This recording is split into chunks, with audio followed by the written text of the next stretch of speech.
You know what they say, the first bite is taken with the eyes. So if you're ready to see the most beautiful shake you've ever laid your eyes on, stay with me. You also need to like the colour purple.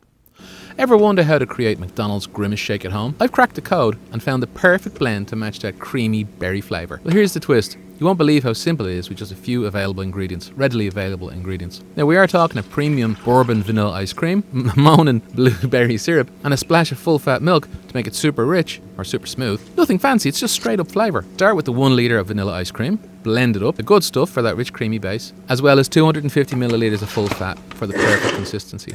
You also need to squirt in purple food colouring, but if you're not a child, you can do without that, okay? Trust me, this shake is smoother than anything you can buy. Here's the game changer, as I mentioned, the Monin stuff. Just 3 or 4 tablespoons of that.